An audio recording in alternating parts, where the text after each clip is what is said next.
Good morning.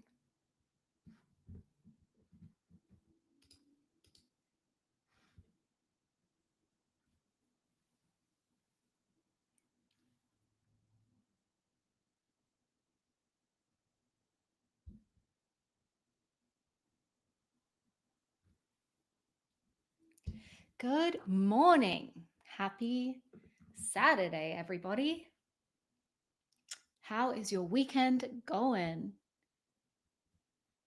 I am excited to see some people join me live today. We're live for my weekly Saturday Explant Journey Q&A. And I have a few juicy questions to answer today. But before I dive in, just to give people a couple minutes to see that I'm live here and hopefully join the conversation. We are live here on Instagram. We are live here in the Facebook group and the Empowered Explant Facebook group. If you're not a part of that community yet, you can join. Just go to facebook.com/groups/empowered explant and join.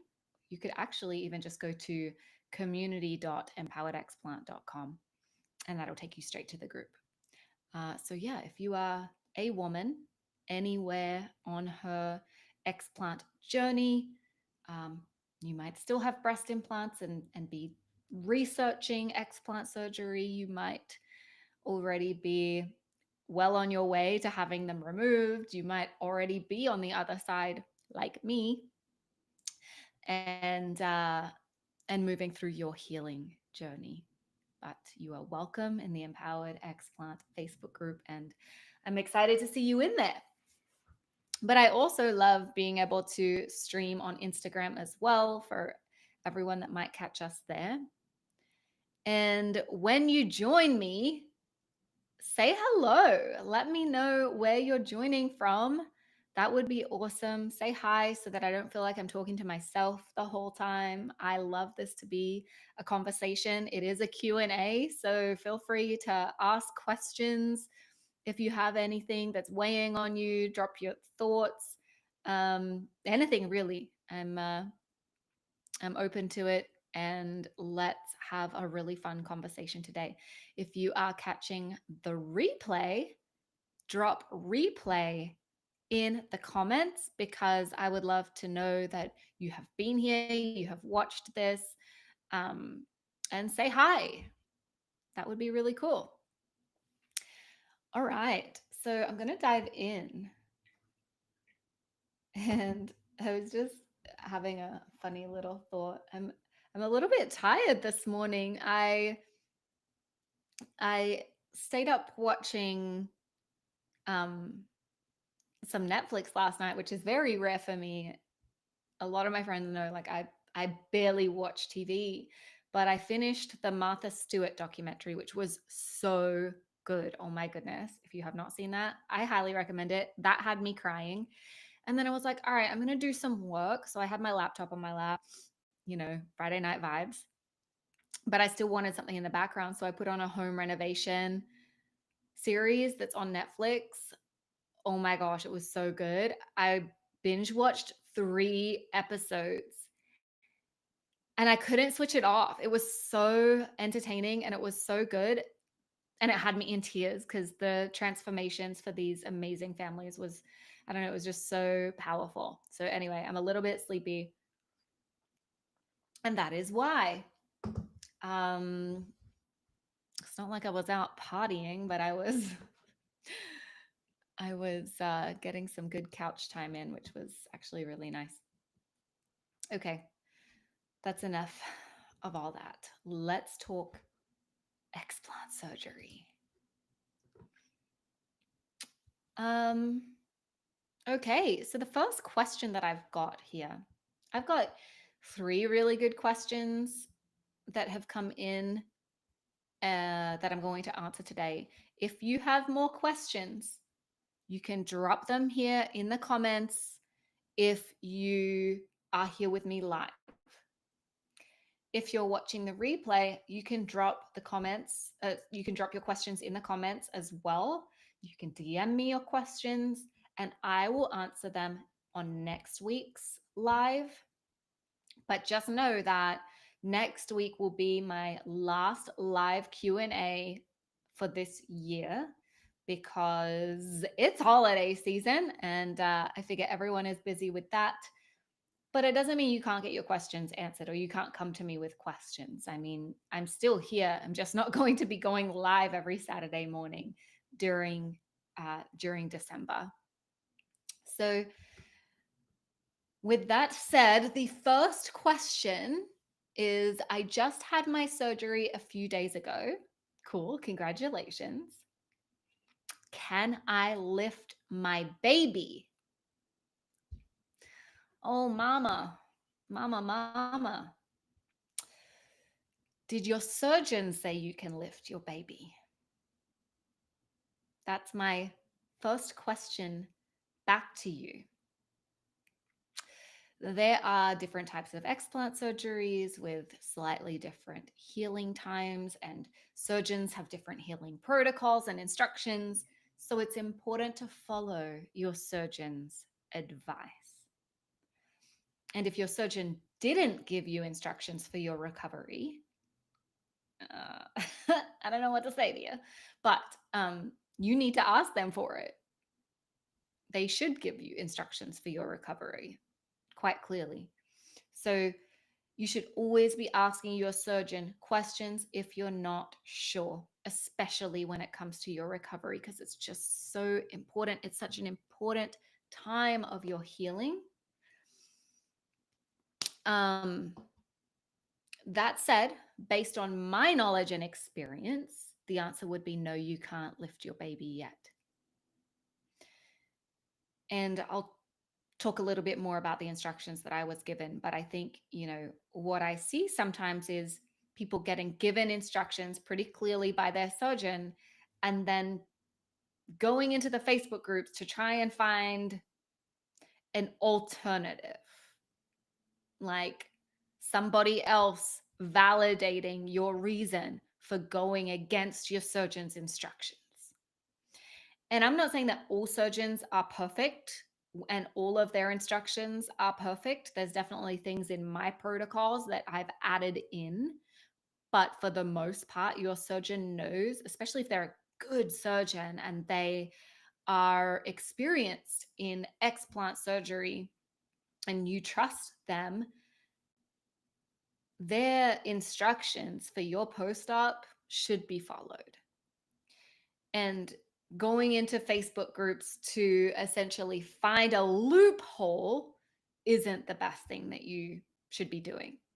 So, my instructions after surgery were to not lift anything heavier than 5 pounds within the first 2 weeks. And then nothing heavier than 10 pounds within weeks 2 to 4. So that's a pretty clear restriction. Nothing heavier than 5 pounds initially. I couldn't lift much. I mean, you can't even like stretch your arms to like grab a plate or a bowl from up high. So, like, you got to make sure that everything is easily reachable within arm's length. So, that means before your surgery, you want to bring things down to like bench height, bench top height, so that you can grab things easily. And I just remember even going to the refrigerator and like going to grab, like, first of all, even pulling the refrigerator door open initially after surgery. I'm like, ooh, that feels weird. And um, then even grabbing like a carton of juice or milk or something out of the fridge um, felt heavy. So I really restricted myself a lot in that first week to try and give my body the time it needed to heal. And then between weeks 4 to 6, I still could I still couldn't lift anything that engaged my chest or arms too much. So there were still restrictions, and it was a gradual process to be able to get back to normal. Uh, I didn't lift my 10-pound dog until around week 3. And then, even then, I limited it. So, there's good reason for this.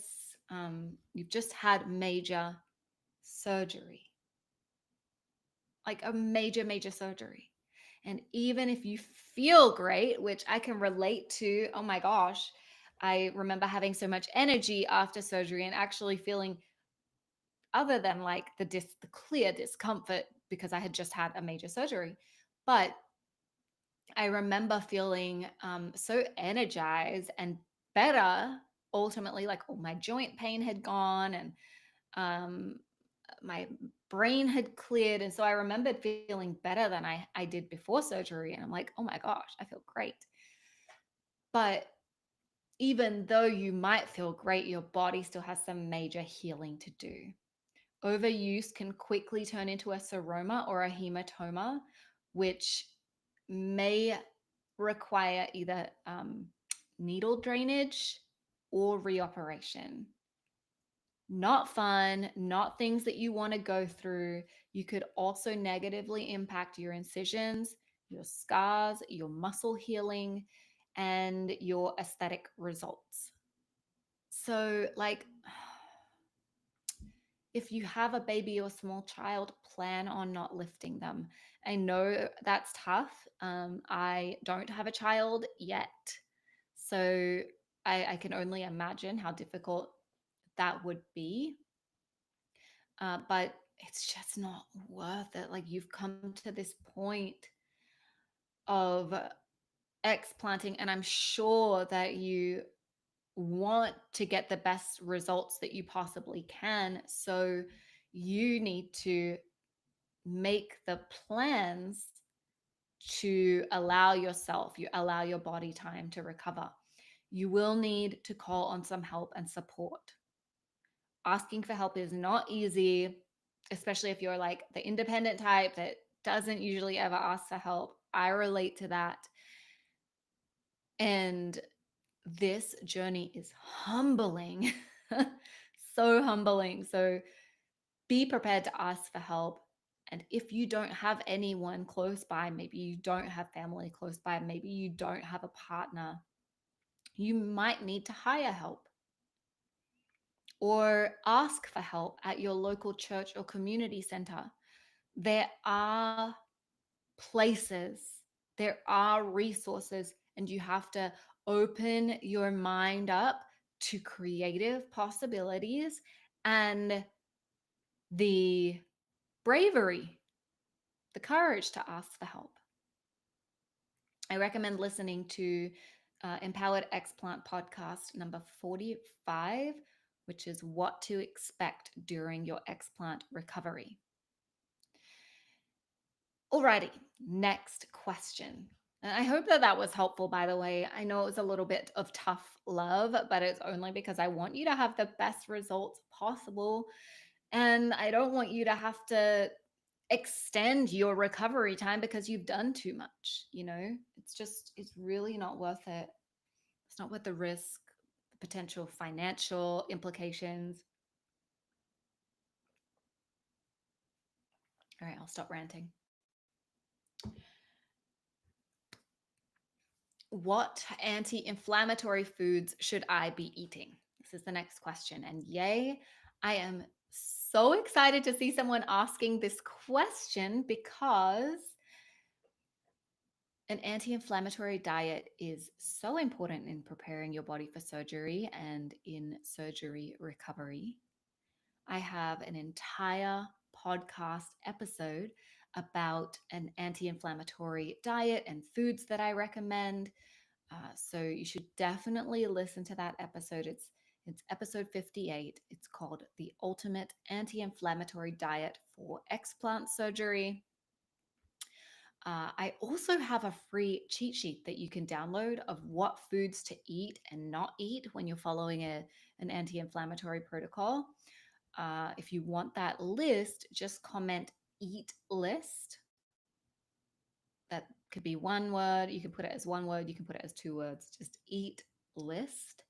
And I will send you the link to download it. And if you're planning your surgery, start on an anti inflammatory diet as early as possible. It really does make a difference in your body's ability to heal and detox after surgery. It's a part of my pre surgery protocol. And if you want the protocol, drop the word prep in the comments and I'll send that to you as well. So that's kind of an easy answer for that. That's really directing you to the resources that I already have that fully explains and gives you the resources that you need to follow an anti inflammatory diet. Next question, lucky last, unless anybody else drops a question in here for me live. Remember, if you're here with me, say hi. Even if you're watching the replay, say hi. How you doing? Where you at in the world? Like, let me know. I would love to know who's here with me. Oh, all this talking. I need my tea.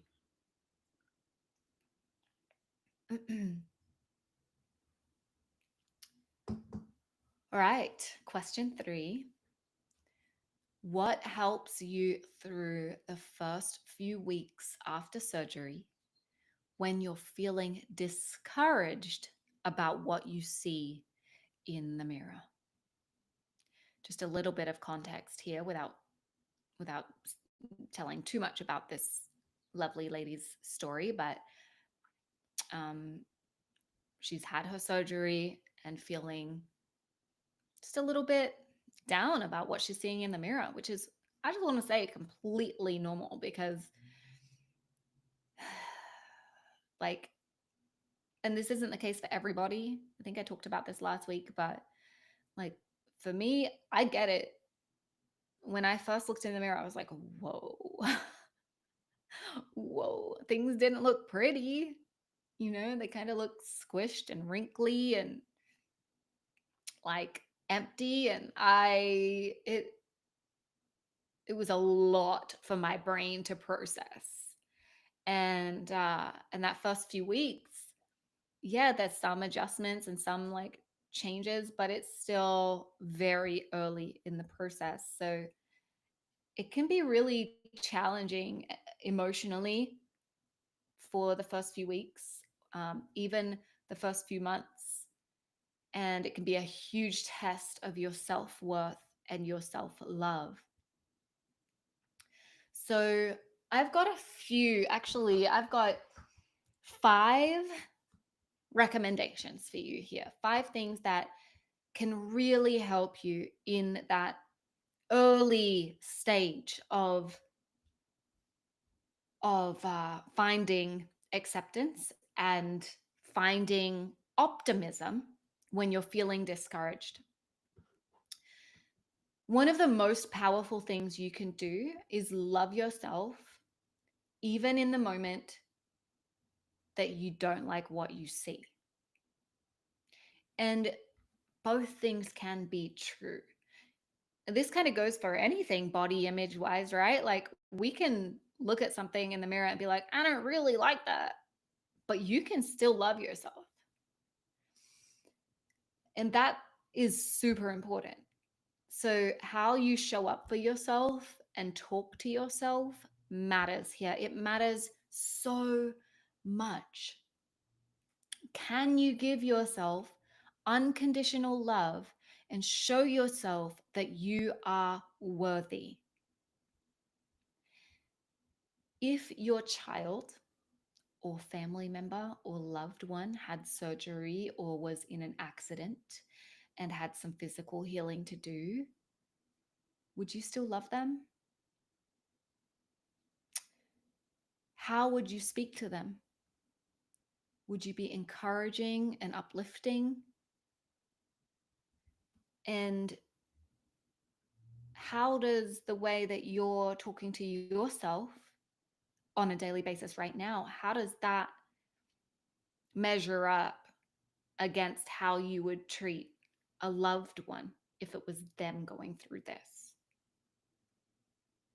So we need to treat ourselves the way we would treat a loved one.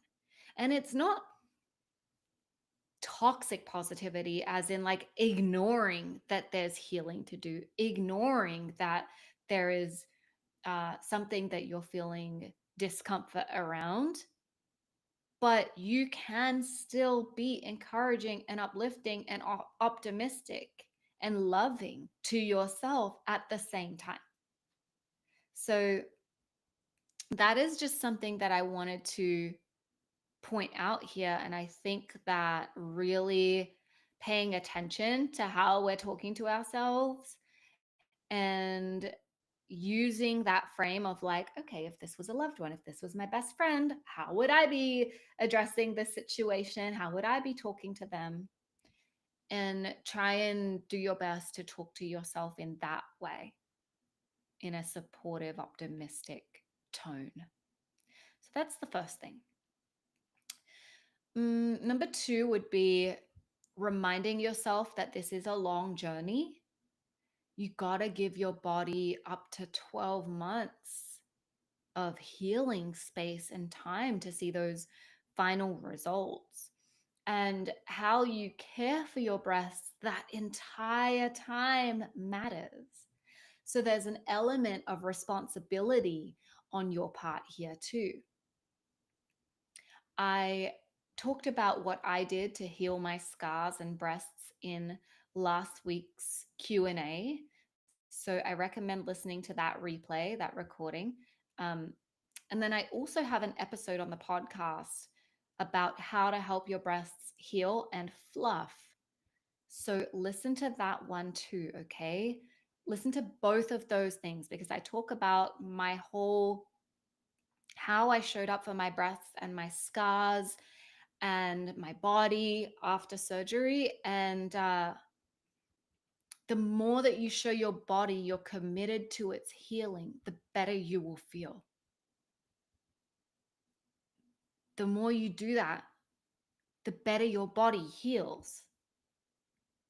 It's really incredible how it's all connected as well, and how our mindset also creates healing in our body. It can do either things. It can create healing in the body, or it can create the opposite of healing in the body. So really committing to this journey and having patience, working on patience is a big one. Number three is gratitude journaling. And this is not cliche. This is not like, really? Like, no, seriously, it works. I promise you. When you're focused on the negative, that is all you will see. And it can start to consume you. So I want you to start a gratitude journal every morning or night. Write 3 things you're grateful for at minimum. Make it easy, 3 at minimum. And that might look like, I'm grateful for another day closer to being fully healed. Like literally, if that's all you got right now, write that down. I'm grateful for choosing to prioritize my health.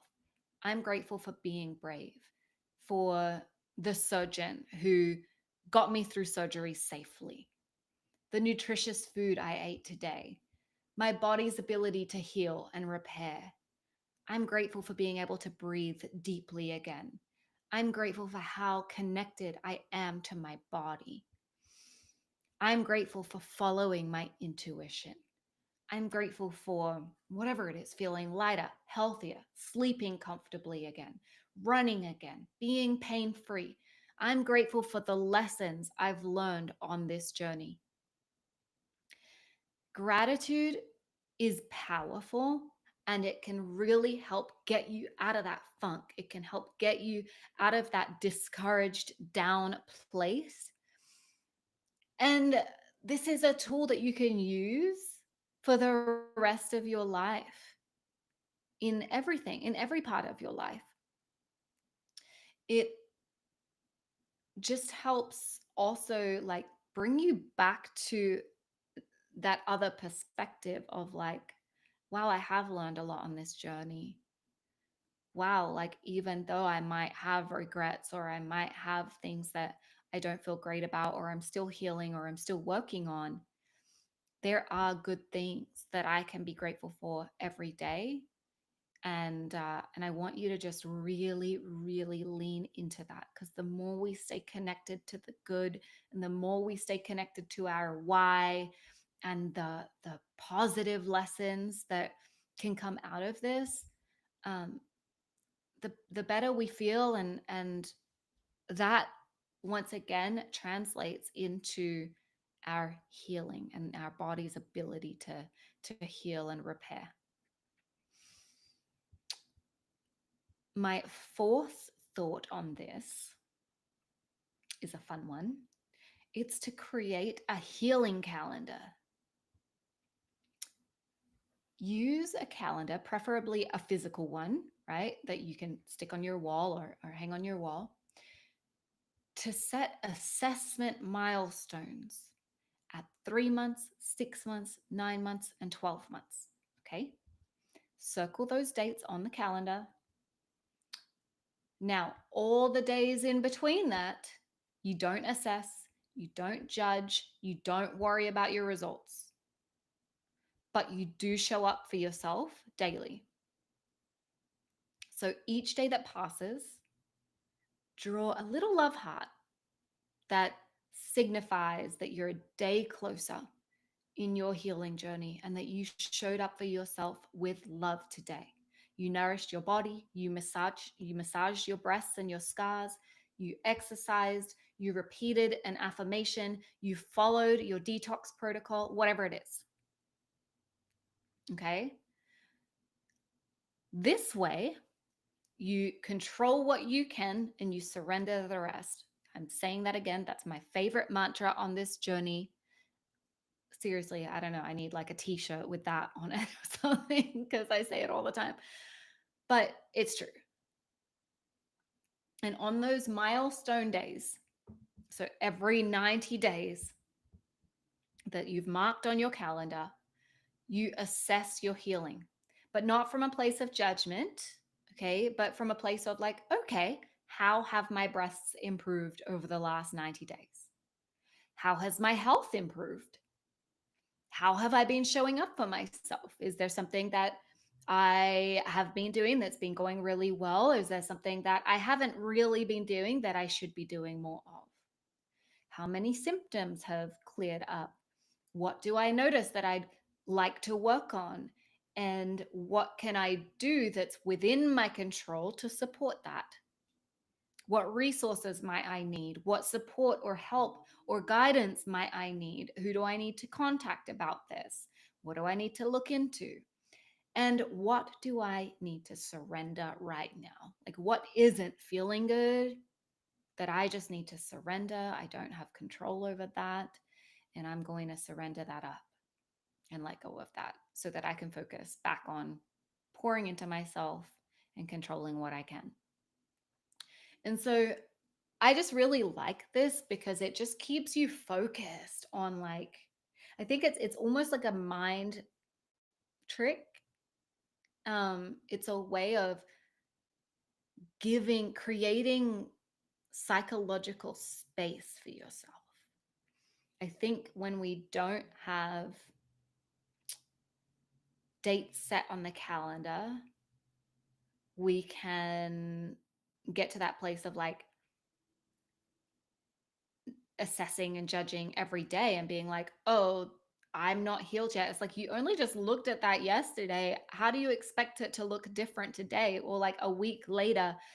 A week later, it's like, yeah, every week is a milestone on this journey, and there is improvement every week, but there's not really a whole lot of point in obsessing over your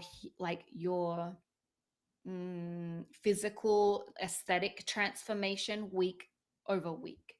I think if anything, you want to like keep that gratitude journal that I mentioned earlier and give thanks and gratitude and awareness to like feeling better, the things that are going well, um, you know, just maybe like the healing of your symptoms, your health, and focus on that. But from an aesthetic point of view, there's just no point in obsessing week after week because that can just end up, or day after day, because that could just really end up kind of a, doing a negative number on your mind. Uh, so yeah, every 90 days, plan to come back, give yourself that little friendly, kind assessment, and then go back to showing up for yourself. And number 5, my recommendation is to work with a therapist or a coach, especially if you are really struggling with some emotions. You are, you know, even if it's not like debilitating, but it's there and you are, kind of looking in the mirror and feeling down, feeling concerned, if you are feeling some worry on a daily basis, some stress around this on a daily basis, um, it can be so incredibly comforting and clarifying to talk with a professional on this journey. I put my hand up as a board certified health and wellness coach who's been through Explant, who's been through this whole journey. I'm here to support women through this journey in healing, becoming stronger, becoming confident. And if we talk and it seems like perhaps there's some deeper trauma that needs addressing, I'll suggest therapy if I think it's needed, if I think that you'll benefit from that. And therapy is a great option as well, even if you just want to go straight there. Um, it's just it's different than just going through it on your own, having someone there to keep you accountable to showing up for yourself on a daily basis, to talk through what you're feeling when you look in the mirror, to um, to just really help guide you on that journey. It's so powerful. If you want to learn more about working with me, you can go to empoweredexplant.com/support. That's empoweredexplant.com/support. And you can schedule an initial call with me and we can talk about what kind of support might be best for you going forward. So that can just be a helpful addition. And you don't have to go through all of this alone. Seriously. I mean, I think just in our lives in general, we all go through too much on our own instead of getting support. I think even, and I've spoken about this openly, I wish that I got therapy or had a coach or something before I even got my breast implants, because I truly believe that if I had therapy prior, or if I had a coach that was like helping coach me in my self-confidence and getting to where I wanted to be in my life, because I had dreams and goals and aspirations. And let me tell you, my breast implants were not a part of that. My breast implants had nothing to do with achieving those goals and dreams that I had. I did not need them. And if I had the right support in my life prior to getting my breast implants, I would not have got them. So I just think there's so many areas of our lives that this kind of support can be beneficial, whether that's working on our health, working on our relationships, working on our finances, whatever it is. There are people who are in this world trained to help us through. And I'm really excited because I'm at a place in my life where I'm getting support in the areas that I need it. And it feels so good to do that. It feels so good to work with great people who have gone through maybe something similar to me, but have like far surpassed where I am now, who are crushing it in life in whatever area it is that I feel like I want to crush it. And I'm looking at that going, wow, I aspire to that. So why shouldn't I work with that person who's been through that, who's already mapped it out, who's already gone through that journey? I mean, it just makes sense. But yet, so many of us kind of just fall back to trying to do everything ourselves, trying to figure it all out, not asking for help, not asking for support. And it's like, man, it's just, we just don't have to do that. And that's been a really cool lesson for me through this journey. I mean, explanting definitely, my recovery was not roses. um, I went through a really tough time during my recovery, and I've spoken about this on the podcast. But if you don't know, I I had a really hard breakup 4 weeks after my surgery. I had nowhere to live. I didn't have a job. I couldn't carry my suitcases. It was hard. I moved from place to place. I had to ask for help. I accepted help from strangers, kind, lovely strangers that I'm so grateful for. But it was like I said earlier, it was so humbling. And then ever since, I've kind of realized like, oh, I don't have to do everything alone. There's power in community. There's power in connecting with people. There's power in getting help and support. So, that's a big part of why I created Empowered Explant, is to give this community um, resources that I didn't have, that I thought would be really helpful, uh, to create a sense of community and sisterhood in the Empowered Explant community, like the private Facebook group, for example, to leverage my knowledge and experience as a health and wellness coach and pour all of that knowledge into this journey, which, nutrition, exercise, mindset, all of those pieces come into play in this journey so much. So it just feels so good to be able to use my education and experience to support people, to support women who are removing their breast implants and regaining their health and their confidence.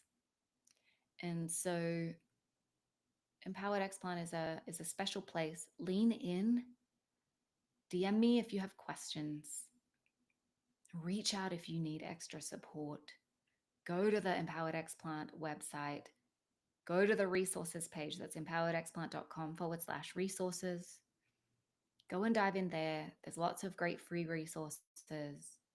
There's some protocols, there's coaching. Um, yeah, and there's a lot more fun stuff coming. So happy to be here with you all. Happy Saturday. And, like on the topic of gratitude, I'm so grateful for you all. I'm so grateful for this community. And I'm grateful for, as much as I regret getting breast implants, and it's always going to be like a, dang, I shouldn't have done that. But I've also forgiven myself, and I'm grateful. I'm so grateful that I went through that, because I it's given me the opportunity to give back.